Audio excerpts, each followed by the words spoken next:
Dando prosseguimento, convidamos para fazer a palestra do primeiro encontro espiritista em Rafar, Senhor Jairo Capasso.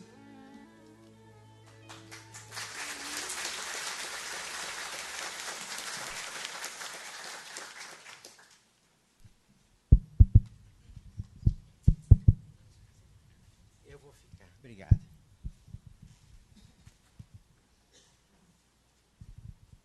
Quero cumprimentar o senhor Alexandre, o digno presidente, e por ele todos os dignos representantes dessa mesa, e dizer especialmente mais um agradecimento ao senhor por ser o mentor desta lei, que vai permitir a classe, aos espíritas, poderem anualmente se reunir e fazer essa homenagem, inclusive ao criador do espiritismo, Allan Kardec.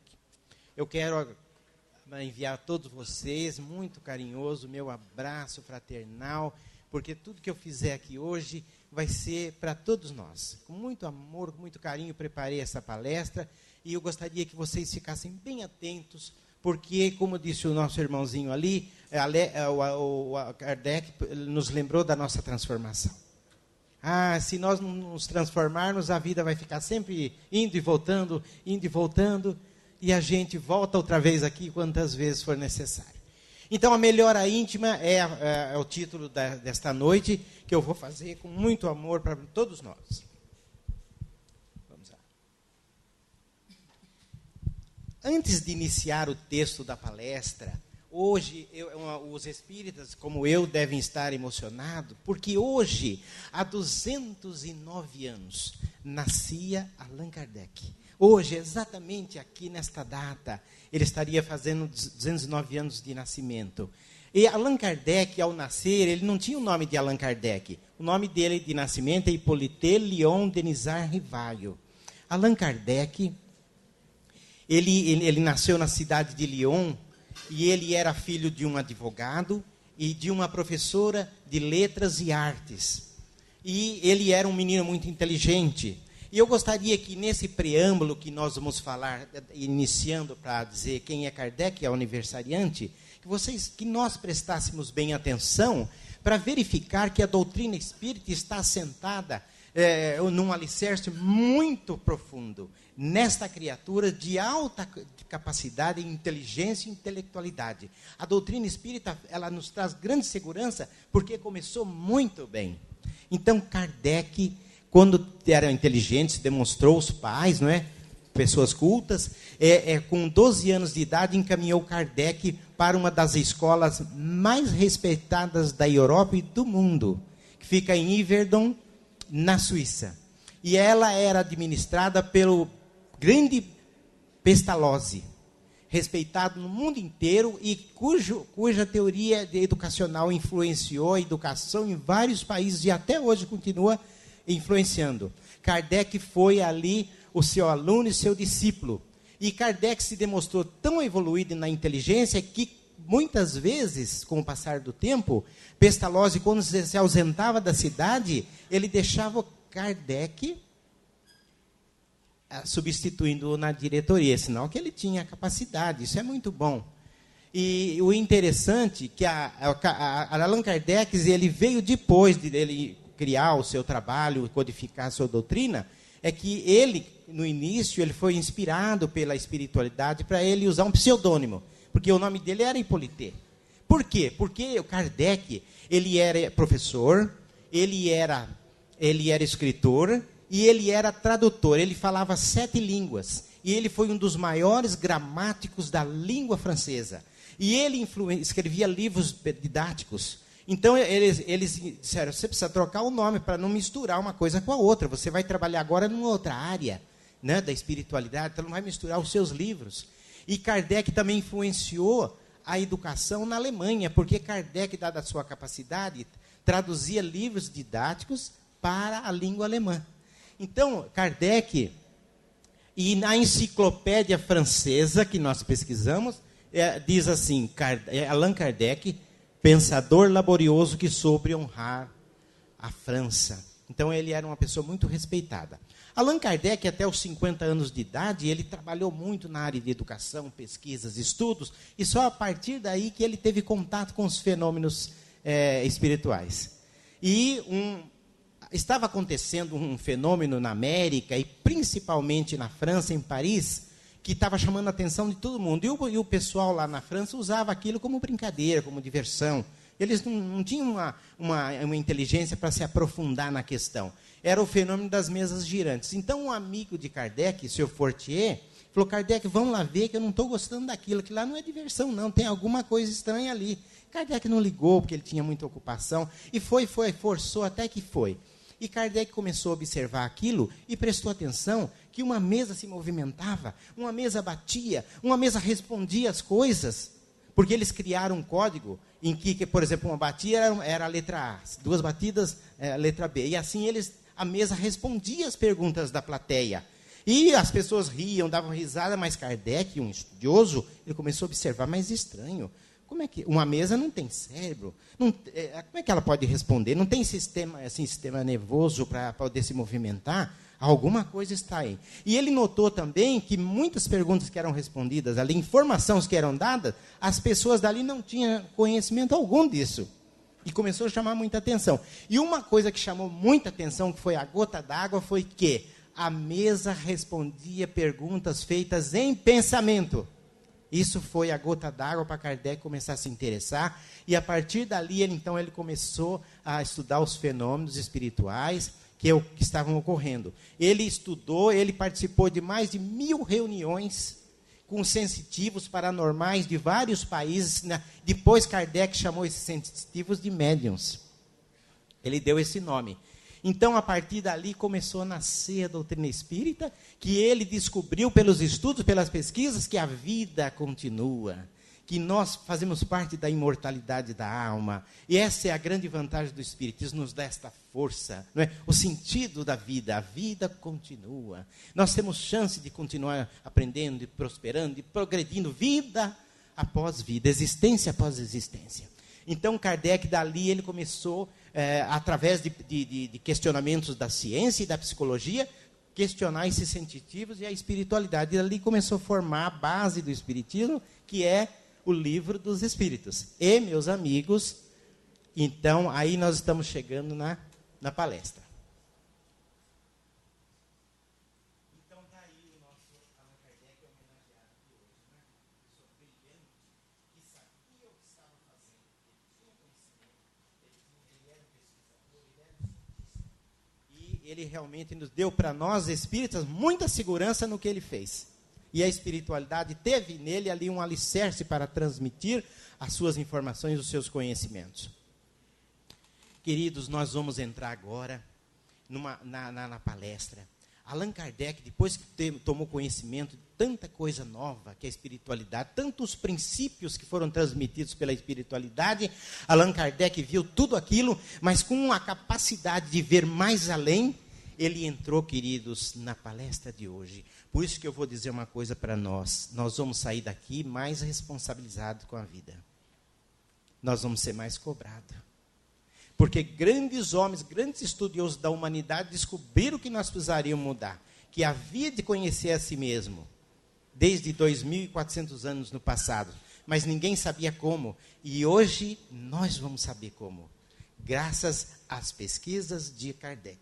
Então, nós vamos sair daqui hoje com uma grande responsabilidade. E Kardec diz, após todos esses conhecimentos, todas essas verdades, não bastará o homem, se não fizer o que nós vamos aprender aqui hoje, se não melhorasse a si mesmo.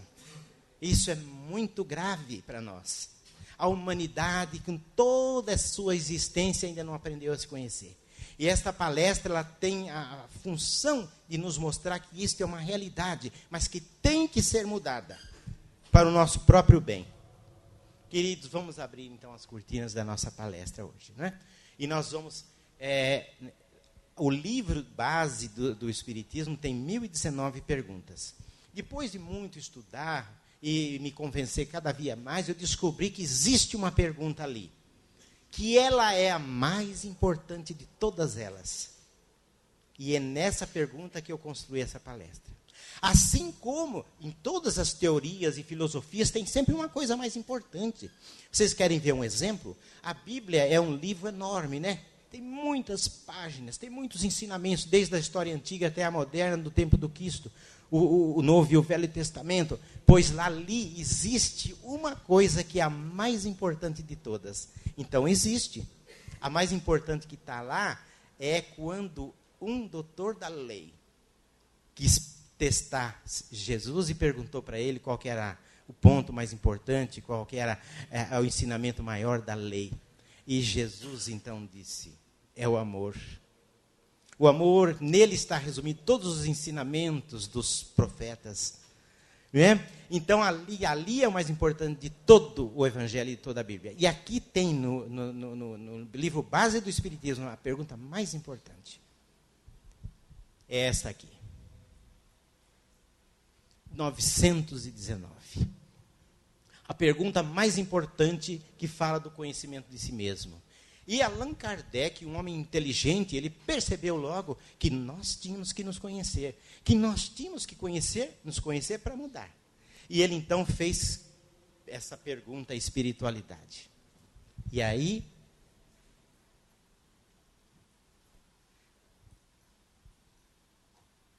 e antes de entrar no trabalho de Kardec, vamos lembrar Jung. Jung, ele falou isso aí. Isso aí tem tudo a ver conosco agora. Jung era um psiquiatra sueco, que ele foi o criador da psicologia analítica. E ele era muito importante para nós espíritas também, porque ele, além de ser um estudioso do comportamento humano, ele era um espiritualista. Ele acreditava nas coisas espirituais. E isso fortalecia o seu ensinamento, as suas pesquisas, o seu conhecimento. Então ele disse: quem olha para fora sonha, mas quem olha para dentro acorda. E isso tudo tem a ver com a nossa palestra de hoje. Porque veja você, nós, a sociedade consumista, só estamos olhando para fora. Só estamos querendo ter carros, dinheiro, joias, passeios, viver a vida. Vamos viver, vamos aproveitar. E estamos esquecendo de olhar para dentro de nós, que é o mais importante. E ele diz: quando você olha para dentro, você acorda como pessoa, como ser humano, você começa a administrar a tua mente, você vive, sim, aí sim, realmente. E está aí o nosso Jung, né? Bom, John Lemo disse uma frase, esse moço era um moço inteligente, ele sabia das coisas, ele escrevia, e ele disse: se o homem buscasse conhecer-se a si mesmo, primeiramente, metade dos problemas do mundo estariam resolvidos. E nós até acrescentamos muito mais da metade. Quase todos os problemas do mundo. Porque tudo que acontece com o homem está aqui, na confusão que ele traz aqui dentro. Né? E ele ia se desconfundir. Vocês sabem que a divindade, em todas as épocas da humanidade, basta que nós estudemos a história do mundo. Você vê que em cada povo, em cada período da história, aparecia algum iluminado. Aparecia alguém que estava querendo mostrar o caminho. Isso tudo é providência divina. E entre os índios também, os selvagens, tinha sempre alguém que estava ensinando. E aí, nesta fase, nós vamos verificar uma sabedoria indígena. Um indígena mais idoso se reunia sempre, e era costume de muitos indígenas, com os mais novos, e contar suas experiências. E aí, então, ele disse para os moços: dentro de mim existem dois lobos, o lobo do ódio e o lobo do amor. Isso é interessante, que era a sabedoria deles. Ambos disputam o poder sobre mim. E aí um dos jovens que estavam ali perguntou: escuta, quem vence, não é? E aí ele refletiu e disse: aquele que eu alimento. Esta é a grande verdade, sabe por quê? Dentro da nossa cabeça tem todos esses lobos, toda essa confusão, o positivo, o negativo, e a gente acaba uma hora partindo para o negativo, outra hora para o positivo, a gente não sabe para onde vai. E aquele que a gente faz mais, pensa mais, é aquele que manda na gente. Então ele disse: aquele que eu alimento, a humanidade, somos nós. E na época de Kardec existia um filósofo muito importante dentro da história do Espiritismo, Leon Denis. Seus livros são encantadores, são muito bons, ele era muito inteligente. E ele ficou muito preocupado com essa história de mente das pessoas. Leon Denis disse: a maior parte da humanidade não se conduz por seus ensinamentos, mas pelo pensamento dos outros. Gente, isso é a maior de todas as verdades. O homem, quando descobrir isso, ele vai estar se conhecendo a si mesmo e se administrando o seu mundo íntimo, que vive bagunçado, e qualquer um administra o nosso mundo íntimo. As influências externas são muito grandes em nós. E as influências que você não percebe? As influências que são invisíveis. Nós espíritas sabemos muito disso. Então, Leon Denis, em 1870, já se preocupava com isso. E ele diz: pensamos raras vezes por nós mesmos. Poucos homens sabem viver do próprio pensamento. E vocês sabem como é que funciona a nossa cabeça? É assim. Nossa mente, olha, a nossa mente, ela é emissora. Todo mundo sabe disso. Eu crio, eu penso, não é? Eu imagino. Mas a maioria de nós não temos consciência que nós somos receptores. Nós recebemos ideias, sugestões mentais na nossa mente e não são nossas. Nós não sabemos escolher. Por quê? Porque eu não me conheço. Então, tudo que cai dentro da minha cabeça, sou eu. Está igual um um político lá do Nordeste que depositavam na conta dele lá milhões e ele nem estava lá. Até que agora a Polícia Federal foi lá e levou embora e descobriu. Ele falou: mas tudo que cai na minha conta é meu. Cara, não é bem assim. Vê se é seu mesmo, né? Então, aí, você, na sua mente, ela é emissora de pensamentos. E a hora que ela é receptora? Vai chegando. Nós transmitimos pensamentos entre nós por telepatia. A espiritualidade nos influencia a nossa mente. A questão 459 do Livro dos Espíritos está escrito lá. Eles falaram para Kardec que os espíritos estão em toda parte. E muitas vezes são eles que nos dirigem. Dirigem aonde? Através da mão? Do pé? Não, através da mente. Eles colocam um pensamento na nossa mente e eu aceito. Então isso é muito sério e muito grave para a evolução da humanidade. Está na hora da gente acordar, da gente ser a gente mesmo. Então, o bem e o mal, diz o filósofo, se confundem como um caos perpétuo nas nossas mentes. Agora, meus amigos, quando nós fazemos as palestras, eu faço questão de não falar só de espiritismo. Eu busco os grandes pensadores da humanidade, eu busco a ciência para comprovar que aquilo que nós estamos falando é muito sério, é muito verdadeiro. E eu vou mostrar para vocês agora um dos últimos estudos feito pela Universidade de Harvard, uma das mais importantes universidades do mundo. Ela fica nos Estados Unidos. Ela fez um convênio com a outra universidade de Cambridge, e eles fizeram um estudo para ver quais são as coisas que dão qualidade de vida ao ser humano. E numa relação que eles têm lá, sabe qual uma das coisas que eles confirmaram?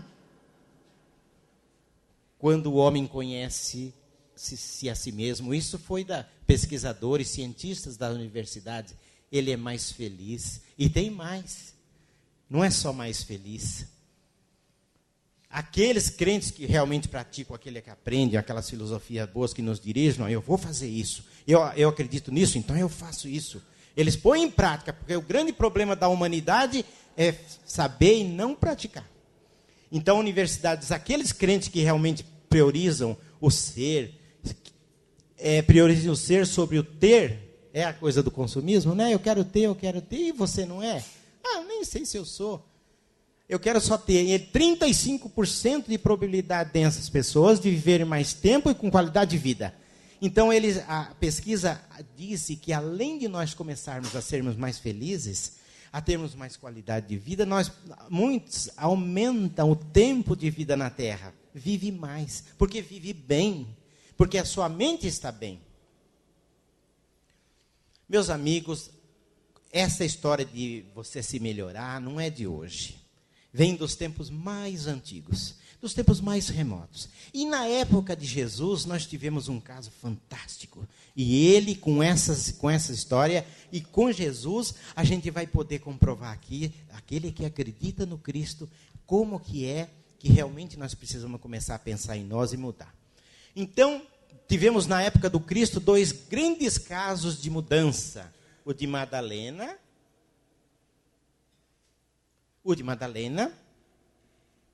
Grande mudança, não é? Ela mudou da água para o vinho, se transformou, depois conheceu os ensinamentos de Jesus. E tivemos também Paulo de Tarso. Mas, sabe, Madalena, ela foi tida pelo Espírito Emmanuel, que ele era o protetor do Chico, como o maior exemplo de transformação. Nem mesmo Paulo de Tarso foi igual a ela, por causa que ela tinha uma vida, antes de conhecer Jesus, muito diferente. E ao conhecer Jesus, ela então mudou a sua mente. Ela passou a mudar a sua vida, e ela se transformou. E no final vocês vão ver um exemplo do que Jesus fez com Madalena, por causa dessa transformação importante. Eurípides Barçanufo foi um grande médium brasileiro, morava em Sacramento, em Minas Gerais, foi um educador. Inclusive ele fundou, aí está uma fotografia, ele fundou o primeiro colégio espírita do Brasil e do mundo. Desconheço que exista naquele tempo, existisse algum outro colégio. E ele foi uma pessoa muito dedicada à educação. Depois que ele era realmente, tinha uma mediunidade extraordinária, fantástica. Até aconselho quem quiser conhecer a história dele, a biografia dele. E ele mandou uma mensagem há algum tempo atrás, muito interessante, sobre o caso da melhora íntima. Ele diz assim: meus amigos, olha, e você sabe que o espírita, quando ele começa a conhecer o espiritismo, muitos já arregaçam a manga, já quer trabalhar lá na creche, fazer as mulheres indo lá para fazer enxoval, outros para ajudando a casa espírita, fazendo um monte de coisa. Ele falou: trabalhar é importante, estudar é importante, mas não é tudo. Como não é tudo? Mas o que está acontecendo? Não, trabalhar e estudar é o que eu mais faço, mas não é tudo. E aí nós vamos entrando, gente, na explicação da nossa palestra. Por que não é tudo? Se o tarefeiro que somos nós não se aplica ao serviço essencial da transformação de si mesmo, não fez tudo, não realizou tudo da coisa mais importante. Buscando o autoconhecimento com pleno domínio do mundo interior. Quando você se conhece, você passa a ter domínio da sua mente. Eu estava fazendo o cabelo num barbeiro, e esse moço que cortava o meu cabelo, ele havia sido meu aluno do COEM, que é o curso de mediunidade. E lá, no início do curso, a gente ensina sobre a melhora íntima, porque a mediunidade está baseada no trabalho da mente. E é preciso que você tenha uma mente segura, equilibrada, porque senão você vai atrair tudo que não serve. E ele, cortando meu cabelo, disse: sabe, Jairo, às vezes eu estou aqui quieto, ou em casa, e me aparecem uns pensamentos estranhos. E aí eu digo para mim mesmo: espera, mas isso aqui não é meu. Isso aqui, eu não estou mais nessa, eu não tenho mais essa natureza de ficar pensando nisso. E eu tiro ele da minha cabeça, e continuo cortando o cabelo, e eu sorri, feliz, falei: puxa, que maravilha, ver que a pessoa aprende e pratica, né? Ele já se conhecia a si mesmo. Ele não permitia que pensamentos estranhos, negativos, infelizes viessem comandar a sua mente. Então, o Eurípides diz assim: se você não tiver o seu domínio interior, olha o que vai acontecer conosco. Nós vamos deixar de semear no nosso terreno pessoal as sementes que vão conferir no futuro a nossa verdadeira liberdade. Nós não vamos voar se nós não tivermos plantado essas sementes. Nós vamos ficar sempre a lagarta que arrasta pelo chão, né? E não vamos ser a borboleta que voa. Olha, Abraham Lincoln, e a minha amiga ali, está ali, que não me deixa mentir, as ideias, falou: quando você falar de Abraham Lincoln, tem que falar que ele foi lenhador. Então, Abraham Lincoln era um lenhador de família muito pobre, carente, morava no oeste dos Estados Unidos, e era um homem muito inteligente. De onde que saía essa inteligência desse homem, né? E os espíritas sabem de onde que vem. Eles trazem aquela capacidade, né, de experiências de vidas passadas. E ele trabalhou, se tornou um autodidata. De lenhador, ele chegou à presidência de uma das maiores nações do mundo. E ele foi o libertador dos escravos. Ele tinha uma função, ele tinha uma missão. E esse homem sabia que o homem precisava mudar a si mesmo. E ele disse: O trabalho mais difícil é o trabalho sobre si mesmo. Então vejam vocês que muitas pessoas de grande conhecimento descobriram isso, entendiam isso, só que eles não sabiam explicar. E olha o nosso privilégio agora, né? Nós vamos saber por quê, como fazer. Allan Kardec dizia que os espíritos são criaturas privilegiadas, porque eles estão de posse de conhecimentos que outras pessoas não têm. Mas nós somos grandemente responsáveis por isso. Mas quando nós somos embora daqui, vão nos cobrar esse conhecimento. E o que é que você fez com esse conhecimento? Então, vamos lembrar Paulo de Tarso, outra grande inteligência que viveu na época do Cristo. Naquele tempo, Paulo de Tarso, sem escola, sem nada, conseguiu falar 6 línguas. Ele era um dos homens mais inteligentes da época. E ele, então, depois que ele adotou a doutrina do Cristo, ele trabalhou intensamente. E ele tinha coisas maravilhosas para falar.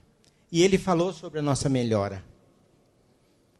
Em carta aos Romanos, orientava todos nós, transformai-vos pela renovação da sua mente. Não é? Onde é que eu vou me conhecer?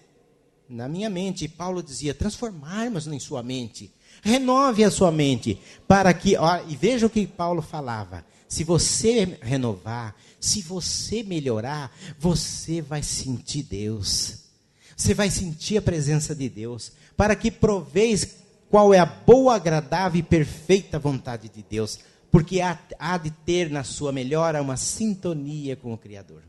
Vocês sabem que a sintonia é uma lei universal. Os afins se atraem, e assim é com Deus também. Se nós quisermos atrair a sintonia de Deus, nós temos que melhorar. Não é assim, só querer. Uma outra frase que Paulo falou também, importante, que tem a ver, a renunciai à antiga maneira de viver. Despojai-vos do homem velho. Quando você conhece a si mesmo, você passa a mudar a tua mente. Tua vida muda. Não é? O teu sentido de viver muda, tuas ações mudam, as atitudes passam a ser diferentes. Então você deixa de ser o homem velho para ser um homem novo, porque você está renovando a tua mente. Renovai sem cessar o teu modo de pensar. Eu digo para você que durante toda a história apareceu sempre alguém dizendo, olha, é isso, olha aquilo. 600 anos antes de Jesus Cristo, Siddhartha Gautama, que é o Buda, ele dizia assim, somos o resultado dos nossos pensamentos. Veja você, se você não muda o seu pensamento, não se conhece, você vai fazendo tudo destrambelhado. É tudo que está na sua mente, é o que você tem, é o que você vai conquistar, é o que você vai receber, é o que você vai atrair. Então ele já lembrava que a humanidade precisa aprender a controlar o pensamento. Agora nós vamos... Divaldo, numa das suas conferências, ele contou que ele tomou conhecimento de uma pesquisa feita na América, inclusive com técnicos, psicólogos e de estudiosos, terapeutas de vários países do mundo, para estudar o pensamento humano. Agora, muita gente vai ficar admirado, porque quando eu vi essa pesquisa, eu fiquei admirado. Então, olha o que ele soube nessa pesquisa. Esses pesquisadores concluíram que nós pensamos 95 mil pensamentos por dia. É um atrás do outro. Mas o pior vem agora. 90 mil não serve para nada. É lixo, não vale nada. E não devia nem estar na nossa cabeça, na nossa mente. E isso foi feito com pesquisas muito sérias. De 95 mil, 90 não serve para nada. Gente, o que nós estamos fazendo com a nossa mente? E nós vamos reclamar de Deus? Nós que estamos colocando. Olha o que nós estamos colocando. Lixo em nossa cabeça. E nós não falamos nada, só reclamamos, mas não mudamos. Os espíritos, a espiritualidade nos diz que muitos dos nossos companheiros...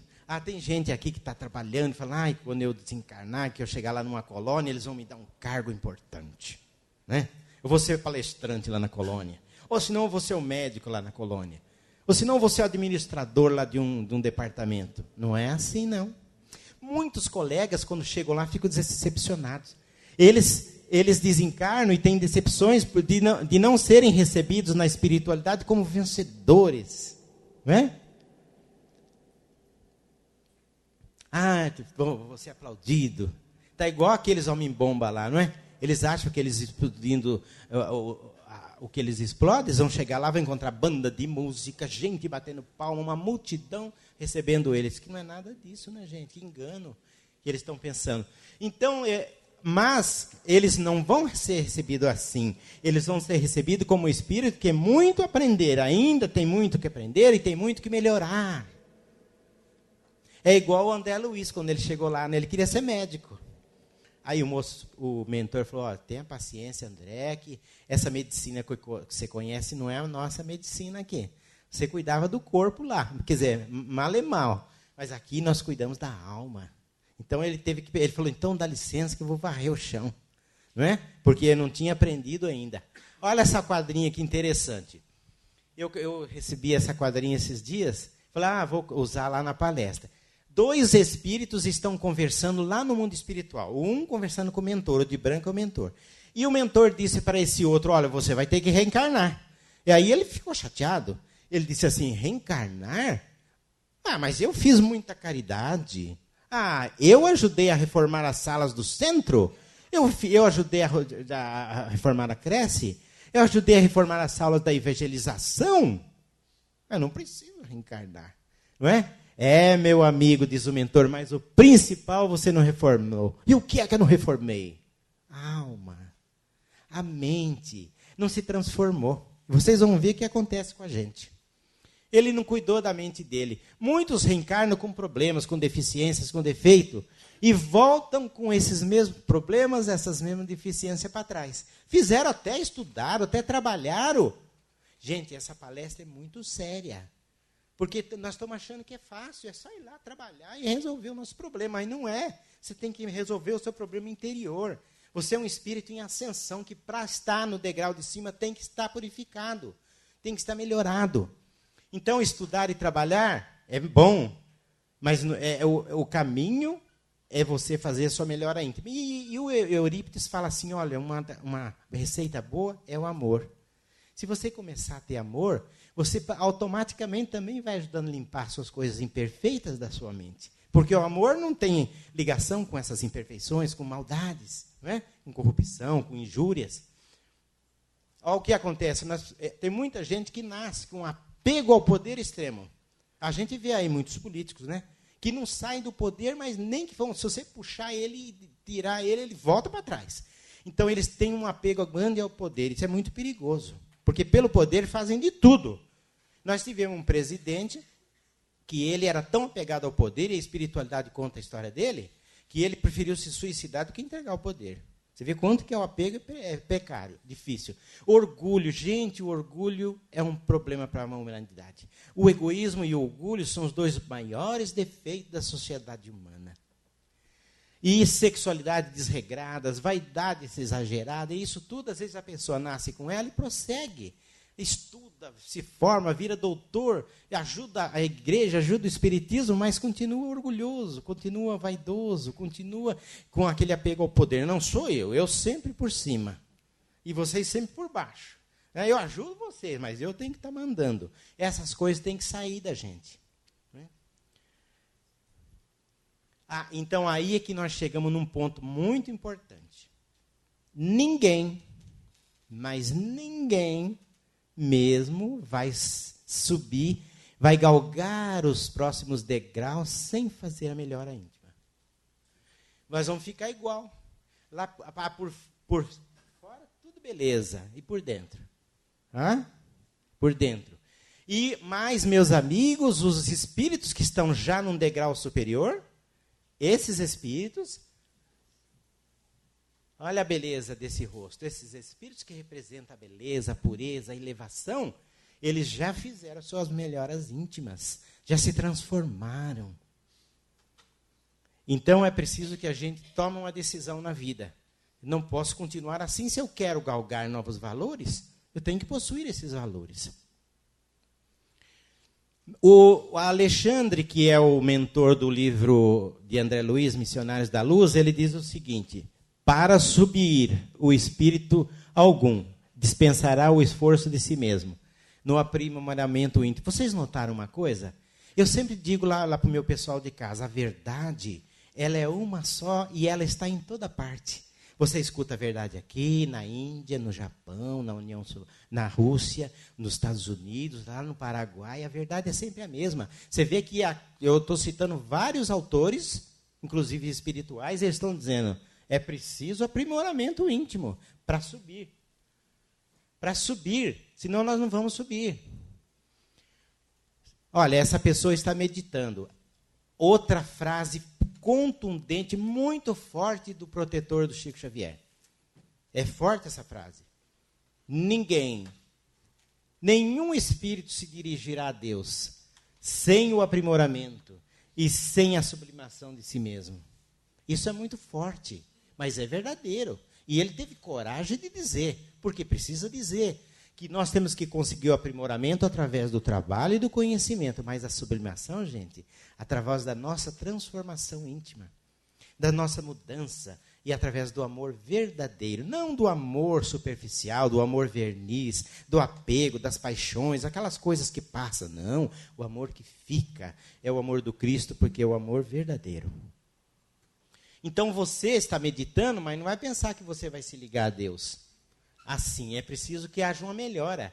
Antes é necessário limpar a casa mental, melhorar-se para alcançar, então, a sintonia que nós precisamos. Como iniciar o trabalho de iluminação da nossa alma? Ó, esse quadro é bonito, não é? Ver alguém entrando lá dentro da cabeça, é ali que nós temos que começar o trabalho. Então, vamos buscar Emmanuel, que vai nos responder. Esforçar-se para exercer o autodomínio. Para isso, precisamos do quê?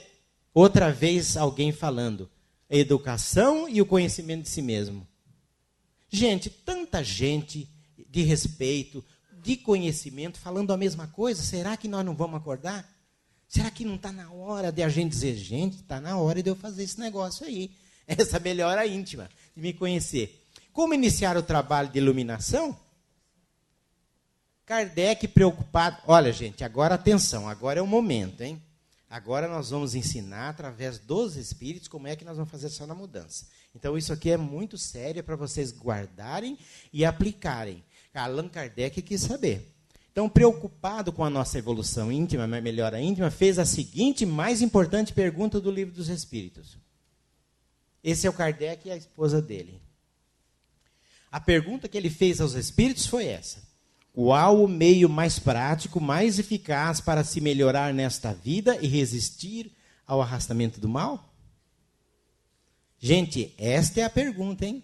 Este é o cara que nem diz o povo aí. Esta é a pergunta. E o que é que os espíritos responderam para ele? Em 2 etapas. Atenção. Um espírito se comunicando através do médium disse para Kardec em resposta, você se lembra de um sábio da antiguidade? Estava começando. Ele diz, conhece-te a ti mesmo. Por que Sócrates veio 400 anos antes de Jesus? Para que a humanidade se preparasse para se conhecer a si mesmo e pôr em prática os ensinamentos do Jesus. Por que não pôs em prática até hoje? Porque a humanidade não se conhece a si mesma. Então, até agora, está valendo muito pouco. Mas Jesus tem muita paciência. Nosso Pai maior é muito paciente. Ele espera bastante. Mas está na hora da gente tomar, né, a rédea de nós mesmos. Então, conhece-te a ti mesmo, Sócrates defendia essa tese, e Kardec, então, ouvindo essa resposta, Kardec falou, olha, compreendemos toda a sabedoria dessa máxima. Mas aí Kardec quis saber, mas como, gente? Diz para nós, eu quero passar isso para as pessoas, como a dificuldade está exatamente em conhecer-se a si mesmo.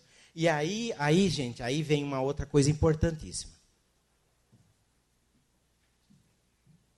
Antes de você chegar nessa outra parte, deixa eu ver um pensamento do Nietzsche, que era um filósofo alemão.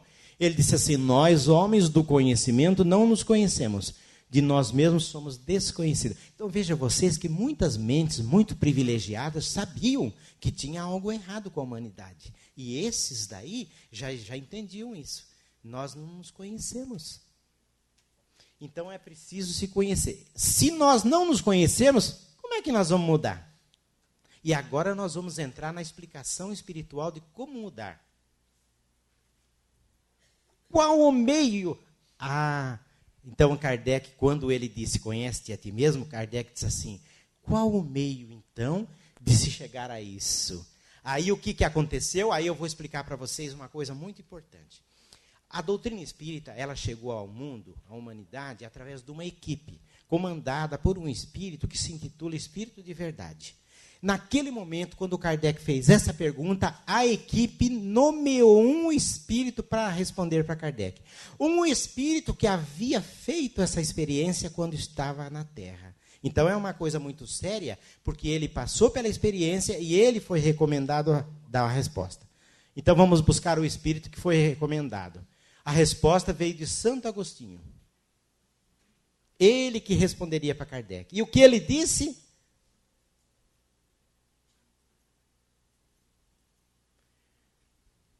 Olha o que ele disse. Fazei o que eu fazia quando eu estava na terra. Aí todo mundo fica curioso. O que ele fazia, não é? Aí está a resposta. Para eu mudar minha vida, meu íntimo. Aí então ele explicou, no fim de cada dia, vocês podem fazer, eu posso fazer. É só querer. Nós temos que ter persistência, decisão, tomar uma posição, querer. Cada dia eu interrogava no fim do dia, então você vai dormir, antes faz uma oração, mas vamos conversar um pouquinho com a gente?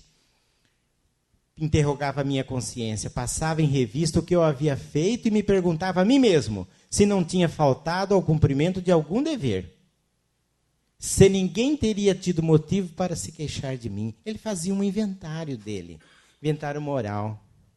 Os grupos de autoajuda trabalham com essa palavra inventário, com essa frase inventário moral, para fazer inventário moral, para você melhorar. Então ele falava, toda noite eu me avaliava. Olha, essa vez eu fiz uma coisa que não foi boa. Então, fiz 10 boas, mas tem uma que não é boa. Então ele estava se conhecendo. E eu faço isso, eu faço isso. Eu faço aquilo, mas eu faço isso. E ele estava se conhecendo, porque ele estava se perguntando. E aí ele diz, foi assim, meus irmãos, que eu cheguei a me conhecer e a ver o que em mim necessitava de reforma. Então, todos os dias ele se questionava o que ele fez durante o dia e ele foi se conhecer. Nossa, olha, eu tenho umas qualidades, mas tenho um defeito. Olha, eu tenho outro defeito. Eu tenho umas 10 qualidades, mas tem uns 2 defeitozinhos aqui que eu tenho que mudar. Então, ele se conhecendo, veja o que ele falou. Então, ele se conhecendo, ele falou, eu posso ver o que é que eu tenho que melhorar em mim, o que é que eu tenho que reformar em mim. O que em mim necessita de reforma? E foi assim que ele melhorou. E assim que ele está nos ensinando. Não é difícil. Não é? Você se conhecendo, você fala, eu tiro isso. Nós, sabe o que nós vamos ser aí? O jardineiro da nossa mente. O jardineiro não cuida do jardim, ele tira as ervas daninhas, planta as flores, não é? Ele tira uma planta que não é boa e põe uma que é boa. Ele tira uma feia que não está legal, põe várias plantinhas bonitas, não é assim que faz o jardineiro? Então, nós temos que fazer isso em nossa mente, ser o jardineiro da nossa mente. Então, aquele que, diz o Espírito, aquele que todas as noites se lembrasse todas as ações do dia e se perguntasse o que fez de bem ou de mal, e ele ensina uma regrinha. Você fala assim, olha, o que eu fiz de bem ou de mal hoje, hein? Aí você se liga a Deus, fala, Deus, me esclareça, me ajude, me dê capacidade, fala com Deus. E aí o Espírito está dizendo, se você fizer isso, você vai adquirir uma grande força para se renovar, porque Deus jamais vai te negar a te assistir. Jamais. Deus nos ama intensamente, Ele quer que nós cresçamos, que nós melhoramos. Se eu me reunir quietinho no meu quarto, como Jesus falou, fale com Deus. Vê os seus defeitos, suas qualidades, fala, Deus, me esclareça. Ele vai te esclarecer. Então, isso é uma coisa que todos nós podemos acreditar. Ele ainda continua falando, formulai perguntas a você, indagai o que fizeste e com que fito agistes em determinada circunstância. Se fizeste alguma coisa, se você fizer alguma coisa ou fez que você censuraria nos outros? Se praticaste uma ação que não ousaria confessar? Não, se você fez alguma coisa que nos outros você não ia gostar, por que você vai gostar em você? Não é? Prestem atenção nesse momento que o Espírito diz. É uma senhora que está no leito de morte, a família está assistindo, ela vai desencarnar. Se nós estivéssemos nessa situação, o Espírito pergunta para nós, se agradasse a Deus chamar-me neste momento, como está chamando essa senhora, Ao entrar no mundo dos espíritos, onde nada é oculto, tudo é revelado, ele pergunta, teria eu que temer o olhar de alguém? Eu estou entrando lá no mundo espiritual e fico, será que aquele lá está sabendo como eu era? Será que aquele outro sabia o que eu fazia? Se você tiver que temer isso, você se cuida aqui antes de ir para lá. Examinai que pudesses ter feito contra Deus, contra o próximo, contra a vida. As respostas serão motivo de repouso para a vossa consciência se forem boas. Ou indicarão o mal que deve ser curado em você. Então você se pergunta, se indaga. Aquilo que não é bom, sabe que aquilo tem que mudar. Senão você não vai ter a consciência tranquila. A consciência vai estar pesada.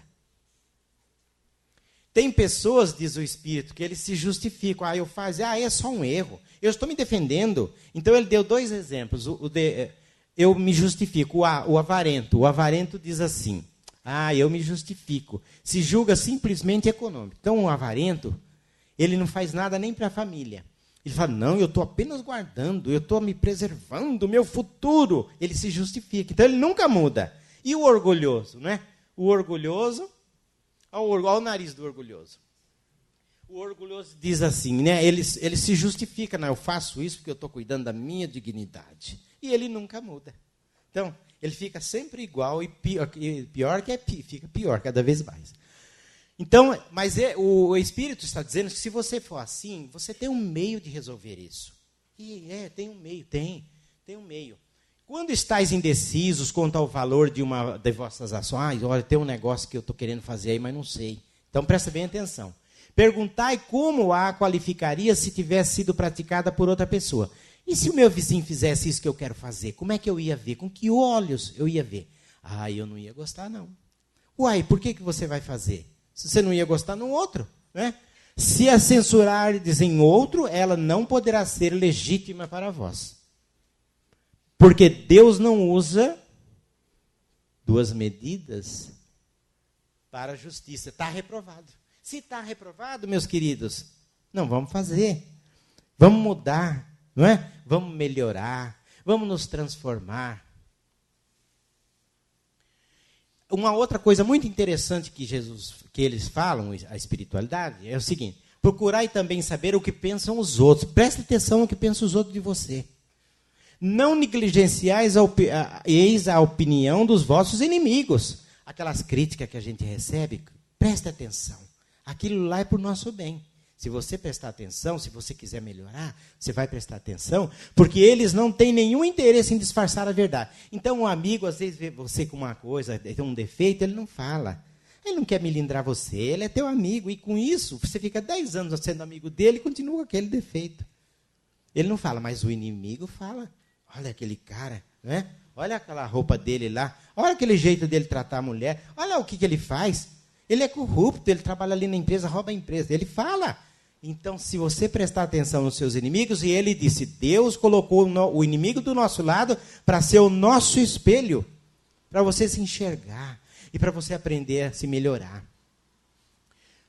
Então, eles estão ali para vos advertirem com mais franqueza do que faria um amigo, porque o inimigo não tem piedade mesmo.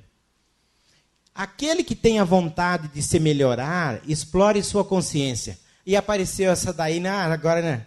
Vendi meu voto, né? O que tem vender meu voto? É uma coisinha, mas não é uma coisinha boa. Vendi meu voto, né? Você tem que observar a tua consciência, que ela vai te ajudar você a fazer a coisa certa. Errei. Vai errar sempre, né? A fim de arrancar dali as más tendências, como arrancar as ervas daninhas do seu jardim. Se ele puder dizer que a sua jornada foi boa, ele vai dormir em paz e esperar sem temor que um dia ele vai se despertar em outra vida, porque ele não tem o que temer. Mas se ele tiver o que temer, a coisa não vai ser fácil para ele. Porque ele vai se examinar a si mesmo, ele pode, a partir daí, tomar o caminho certo. Kardec, concluindo sobre a resposta, nos diz. Então, Kardec ouviu o Espírito, ouviu tudo isso que nós ouvimos, aí ele chegou à conclusão. Muitas faltas que cometemos nos passam desapercebidas. Está na hora de começar a perceber. Não é? A gente vai deixando. Confúcio, que viveu 500 anos antes de Jesus, disse: a humildade é a única base sólida de todas as virtudes. Porque a pessoa que não muda, ela também é muito orgulhosa. Eu sou como eu sou. Então, o orgulho sempre está dominando a vida dele. E o Confúcio disse uma coisa importante: não corrigir as nossas faltas é o mesmo que cometer novos erros. Então vai faltando. Mas ele disse que esse fato de você não se corrigir, é também errar, é um tipo de erro. E ele sabia o que ele estava falando. Se, seguindo o conselho de Santo Agostinho que nós ouvimos, interrogássemos mais frequentemente nossa consciência, veríamos quantas vezes nós erramos, nós falimos, sem disso nos apercebermos. Por que não? Então, por que não, eles fazem a pergunta, não sondarmos a natureza e o móvel dos nossos atos? Por que não nos avaliarmos? O que nós vamos perder? Nós vamos ganhar. Se a pessoa está agredindo a esposa, né? Que é um ato que deve ser avaliado. Jesus disse assim: você deve dizer sim, sim, não, não. E serve para isso, a sua avaliação. Ao examinarmos, então, a nossa consciência, não é, nossa mente, nosso eu, nós devemos agir como Jesus falou, em respostas categóricas. Exige resposta categórica. Isso é bom? Sim. Isso não é bom? Não. Então, não mesmo, é categórica. Então, respostas que são argumentos, todas você se avaliando, você vai vendo. Se você tiver muitas respostas negativas, significa, pela soma, você pode computar a soma do bem ou do mal que existe em você. Você fala, puxa, eu tanto erro, eu sou mais do mal do que do bem. Então, você vai se avaliar. O que temos que mudar? Essas coisas, não. O melão compulsivo, o corrupto, o drogado, o vício, coisas que tem que mudar na gente. Defeitos, egoísmo, corrupção, orgulho, vaidade, inveja, ciúme, avareza, ódio, vingança, renúncia de vícios, gula, desregramentos sexuais. Tem que ser mudado. É imprescindível, meus companheiros, uma mudança de dentro para fora. De dentro para fora é da mente. Sendo necessário identificar em nós todos os sentimentos negativos, como o orgulho e o egoísmo. Vigiar os pensamentos e atitudes. Por isso que Jesus já deu a regrinha: vigiai e orai. Vigiai o quê? O vizinho? O companheiro? Vigiar a mente. Jesus já deu a regrinha certinha.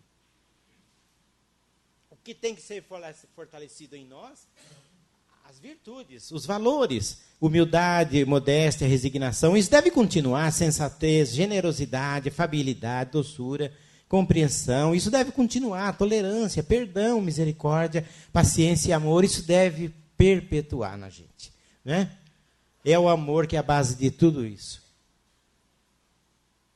Bom, então, chegando nos finalmente, nós vamos recordar a resposta de Santo Agostinho para nós. Como me conhecer e melhorar? Fazei, diz o Espírito, fazei o que eu fazia quando eu vivi na terra. Ao fim de cada dia, interrogava a minha consciência, passava em revista o que havia feito e me perguntava a mim mesmo se não tinha faltado ao cumprimento de algum dever, se ninguém teria tido motivo para se queixar de mim. Estou recordando o que ele disse, como eu devo fazer. Aí foi assim que eu acabei me conhecendo a mim mesmo, não é? E verificando o que é que eu tinha que mudar, o que eu tinha que melhorar, o que eu tinha que reformar. Num livro Instruções Psicofônicas, o Dr. Francisco Dias, que ele foi médico na Terra, ele se comunicou através do Chico Xavier e deu uma instrução para nós que bate com o que nós estamos trabalhando aqui agora. Ele diz assim: tudo que é verdadeiro. O que é que eu vou pôr na minha mente quando eu me reformar? O que eu vou pôr? Tudo que é verdadeiro, tudo que é honesto, tudo que é nobre, tudo que é puro, tudo que é santo, seja em cada hora da vida a luz dos vossos pensamentos. É assim que deve ser a nossa mente, para que a gente possa se elevar. E um filósofo diz: tem gente, dentro daqueles grupos de autoajuda, tem muita gente que vai lá e dá seu testemunho e fala: eu vou mudar daquela rua. Eu não aguento mais aquelas pessoas, aqueles vizinhos. Eu vou mudar do meu trabalho, eu não aguento mais meus companheiros. Ah, eu vou mudar de cidade. Eles chamam isso de mudança geográfica. Não adianta mudar. Se você não mudar a si mesmo, se você não mudar aqui dentro, gente, aqui dentro, não adianta mudar de país, de mundo, que nada vai melhorar. Nós é que temos que levar dentro de nós o equilíbrio, a paz verdadeira e a felicidade verdadeira. Deus construiu isso dentro de nós. Nós temos que descobrir pelo nosso comportamento. Então, há um único lugar do universo que podemos ter certeza de melhorar, é o nosso próprio eu. O conhecimento de si mesmo é, portanto, a chave do melhoramento individual de todas as criaturas, de todos os seres. Conheça-te a ti mesmo. Nós estudamos em todas as áreas e graus, e a gente sempre ouvia alguém falar, conheça-te a ti mesmo. E aqui ele ficava martelando, né? Por que será que falam tanto? É porque é necessário. Bom, agora eu vou falar uma coisa muito importante, que vai fechar a informação dos espíritos, não a minha, mas a informação dos espíritos com chave de ouro. Muitos estudiosos do Evangelho se perguntavam por que Jesus apareceu quando ele voltou, quando ele veio depois da morte, primeiro para Madalena. Por que ele não apareceu para a mãe dele? Por que ele não apareceu para os apóstolos que eram mais chegados a ele? Por que ele apareceu para Madalena? Mas Jesus não fazia nada sem sentido e sem motivo. E aí está o grande motivo. Jesus apareceu para Madalena, por quê? Daí a resposta. A melhora íntima é tão importante, tão necessária, tão correta e tão é preciso que Jesus quis afirmar isso quando apareceu após sua morte primeiro para Madalena, porque Madalena foi o maior de todos os exemplos de melhora íntima, de transformação. Então Jesus disse: apareci para Madalena, meus irmãozinhos da terra, para que vocês sigam o seu exemplo. É a tua melhora íntima que vai transformar você e vai te levar ao Pai, ao Criador. E Platão, que foi um filósofo e matemático, discípulo de Sócrates, ele dizia, vem afirmar aqui o que nós estamos falando. Vencer a si mesmo, a si próprio, é a maior de todas as vitórias. Buda falava que se você for na guerra e você vencer 1000 soldados, você é forte. Mas se você vencer a si mesmo, você é poderoso. Veja, você vê, em várias épocas da humanidade, eles estão nos alertando, não é? E esse aí, conhece? Einstein foi um dos maiores cérebros da humanidade, tão inteligente, que quando ele morreu, os médicos pediram aos familiares para ficar com o cérebro dele, para estudar. E até hoje eles estudam o cérebro de Einstein, para ver se descobre alguma coisa. Mas o que aquele homem era tão inteligente? Até hoje eles estão estudando. E agora, há pouco tempo, saiu a notícia que descobriram umas novidades. Mas o que ele falou? Este homem inteligente meça o valor de um homem pela medida em que ele se liberta do seu próprio eu. Quando nós não nos conhecemos a nós mesmos, nós não mandamos em nós. Nós não temos o nosso domínio. Entende? E ele disse, quando o homem pode dominar o seu próprio mundo íntimo, eu dou um valor para ele. Esse homem tem valor. Essa pessoa muito inteligente. Então, antes de nós falamos muito em se divinizar, não é? Espiritualizar. Mas um palestrante que foi até a cidade de Piracicaba esses dias, ele falou umas coisas importantes sobre isso. O primeiro passo é a melhora íntima para você se humanizar. Por quê? Espiritualizar-se é primeiro se humanizar. Espiritualização passa necessariamente pelo processo de humanização da criatura. É necessário, antes de pensar em plano espiritual, refletirmos sobre a importância de sermos humanos. Quem não conhece a si mesmo não sabe nem ser humano. Porque ali dentro tem uma mistura de coisas, imperfeições, né, valores negativos. Então é preciso se conhecer. Por aqui, se a gente se espiritualizar, precisa se humanizar, viver bem com a família, viver bem com os colegas do trabalho, viver bem com os colegas do centro espírita, viver bem em toda parte, gente. Isto é se espiritualizar, porque isto é se humanizar. Primeiro, esse Wellington é lá de Bauru, que ele disse isso, eu achei muito interessante. É isso que precisa acontecer, não é?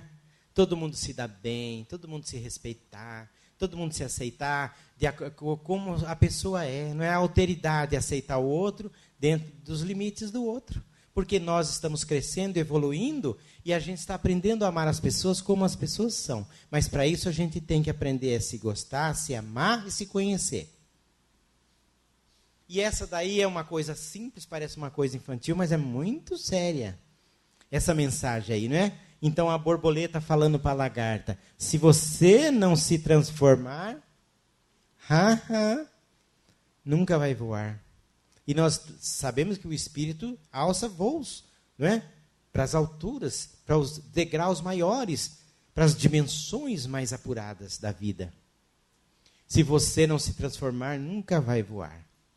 Então, fica aqui a nossa mensagem com muito carinho, não é? Desejo a vocês todos muita paz, muita felicidade, muita alegria de viver e proteção espiritual para todos vocês, mas sempre lembrando que nós podemos angariar todas as proteções espirituais que nós precisamos quando nós estamos em condições de atrair essas condições, essas forças e essa ajuda. Que Jesus nos ampare a todos.